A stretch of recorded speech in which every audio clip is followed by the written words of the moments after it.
Alright, if you remember in PowerPoint, our main focus was the action settings to create the interactive slideshow. So we should understand the different task panes. When we talk about the slide layout, we worked with the slide master, and what is the difference between custom animation and those action settings. You should distinguish between the different views. Normal view, when you're working with the two panes and editing the slide. Notes view is a place to add text that you wouldn't see during this presentation.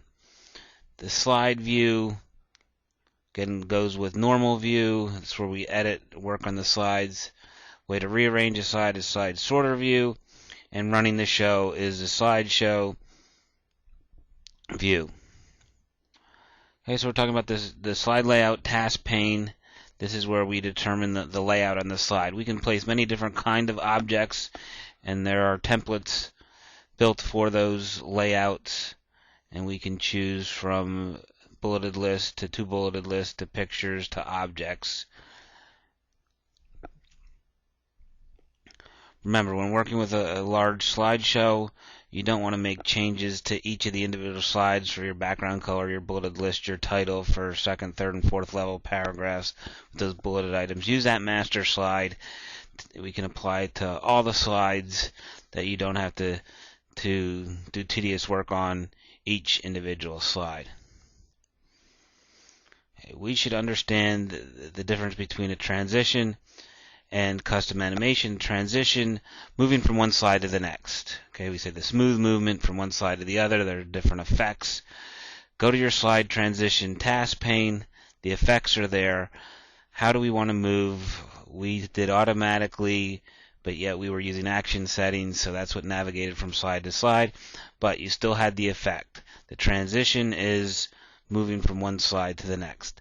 The custom animation is bringing the objects onto the slide. For each title, bulleted list, graphic, we brought onto the slide for classroom purposes. We just did the bulleted list and the graphic, but the custom animation was bringing the objects onto the slide after a transition has taken place. Okay, the action settings, the main focus of what we wanted to be able to do for our presentations. Thinking of an action setting as a hyperlink, be able to navigate where within our show. Most common is a slide. We also used the URL. We placed the action setting on any object. In this case, it was the drawing toolbar where we had the objects drawn. Okay, so to apply an action setting, you have an object on your slide. Right-click, choose the action settings, hyperlink. Where do you want to move to from a slide to another slide? It could actually be another PowerPoint presentation, a Word document, an Excel spreadsheet. We also used URLs.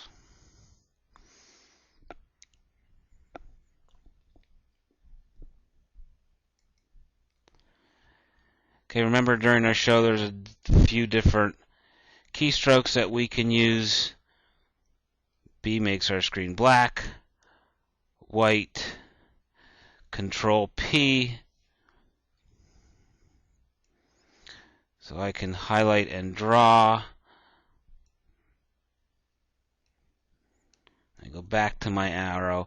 I don't expect you to memorize all of them, but it's right click and help, and that will take you to your help screen. Remember, that's when you're running your show.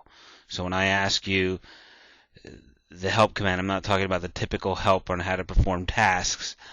When you're running your show, it's right click help, and these are the hotkeys that you can use to perform those tasks.